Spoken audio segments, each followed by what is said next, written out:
I was joined earlier to discuss this with Michael Shank of George Mason University and retired Lieutenant Colonel Tony Schaefer, who's a senior military fellow at the London Center for Policy Research.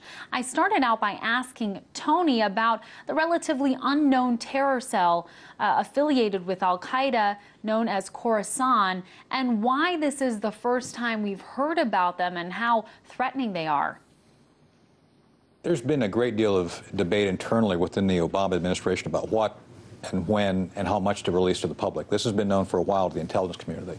I think what we've seen here, and I think this is the reason why they struck Khorasan when they did, is that these are essentially al-Qaeda getting its band back together. It's all the guys who have, by a miracle, survived since the 90s, been able to avoid being killed over the past 12 years, and have come back together in this ungoverned space that, frankly, we've allowed to happen in Syria. So, and they were planning to use essentially some very effective everyday things like toothpaste containers to get bombs onto aircraft, and that link that to recruiting Westerners.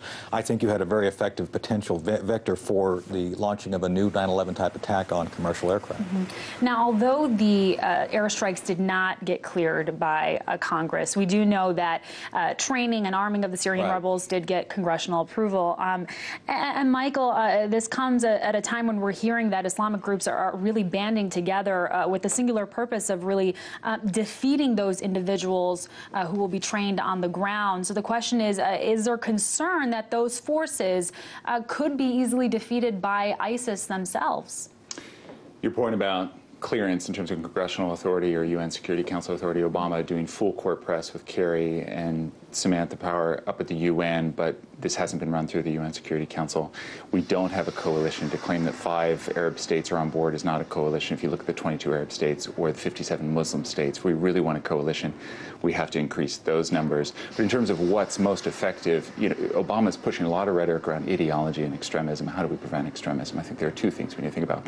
Saudi Arabia has launched this pretty innovative, economist has lauded it for de-radicalizing extremists. Give them a job, give them a family, get them a house, give them a car, give them a life that they don't want to risk or lose to violence. To the extent that we can do that kind of work in Iraq, Afghanistan, Yemen, Syria, the better. We're not prioritizing that. We didn't focus on Syria's water crisis. We're not focused on Yemen's water crisis.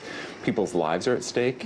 They're much more likely to be extreme. That's what we need. Certainly a long-term strategy is needed. Now, Tony, one of the things we've heard emerge in the last couple of days is that officials aren't really putting a timetable on the operations here. You know, we thought, I think as a public, this might take weeks or months, but certainly not years. And we are hearing in the last couple of days that this could. So my question is, what is the U.S. looking for in order to determine when the end will be? What's the end goal? Well, as Michael said, there's no strategy. Despite what the president says, there's not. You always, I'm a military planner, you always begin with the end in mind. What exactly do you want the end state to be? We've not done that. As a matter of fact, I think we've made it far worse by the fact we involve ourselves, dabble here and there, and then let things happen. I think what we have to do is set up a long-term understanding of what we want to do immediately regarding securing Syria for the people of Syria and for those displaced, and then go about trying to figure out a global strategy for dealing with what the president said today was his, I think, number 3 bullet of his 4 points, is going after radical Islam as one of the pervasive, completely vexing problems that we continue to face. So until we do those things, there's simply no way to tell what we need to do in a military campaign. With that said, they've said they're going to train these 5,000 quote-unquote moderate Islamic militants.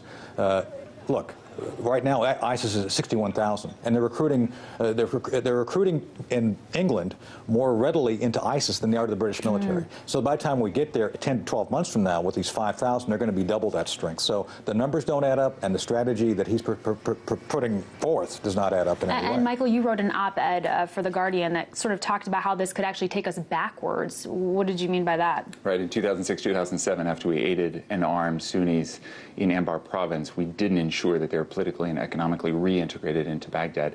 That base then became support for ISIS. So in terms of strategy, it can't be this ad hoc arming of rebels in Pakistan, Libya, Syria. That is not a strategy. And what we know from the RAND report, Pentagon think tank, looking at ending terrorist groups from 1968 to 2006. They studied nearly 300 terrorist groups, 83% of them ending through some kind of political process, negotiations, policing, intel.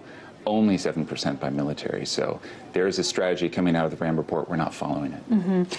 All right, Tony, let's talk about the Syrian response to all of this. Earlier this month, when the U.S. mentioned striking Syria, President Bashar al-Assad said that he would perceive this as an act of aggression. Now it seems like he's turning a page. He said that he supports any international efforts against terrorism. So my question is this supposed to indicate that he's changing his position here, or what's going on? There's a lot of things going on behind the scenes. There's two countervailing forces, Iran and Russia, which are actually, I think, keeping everybody honest, if you will.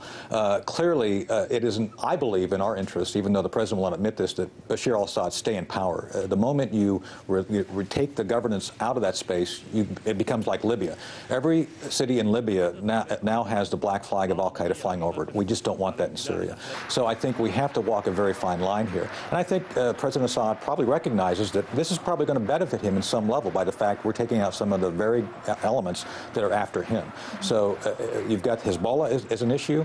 You've got the Iranian interest an issue. These are things which are not really well, I think, defined what we're trying to work with. So right now, I think all the countervailing forces are allowing for us to focus only on the terrorist group and let Bashar al-Assad kind of get a buy on this. Sure. And Michael, I'm going to let you get the last word. I want to talk about public perception. The Obama administration has been trying very hard to frame this as an international crisis, an international conflict. This is not America's fight alone, he said, and of course we now have a coalition, which you spoke about. But does that change the scope of how this is being perceived by the public, and does that give the United States the green light to engage militarily for longer? Unfortunately, the only narrative these White Houses now say Obama and Bush use is good versus evil around some kind of enemy threat, foreign fighters. Of course, we're all against the use of violence in extremist communities overseas. That's not new.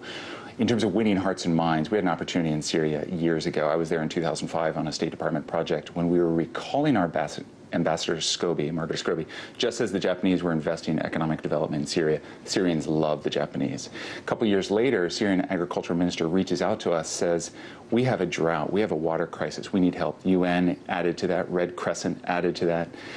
And we did nothing. That would have been an opportunity to win hearts and minds in Syria, deal with their water crisis. Yemen, same issue. We're drone striking. We have an opportunity to help that country. It's going to be out of water in a couple of years. If we're going to win hearts and minds, get the American public behind that. That's far more effective. Very well said. All right, gentlemen. Michael Shank of George Mason University and retired Lieutenant Colonel Tony Schaefer, Senior Military Fellow at the London Center for Policy Research. Thanks so much for your time. Thanks for having us. Thanks for having us.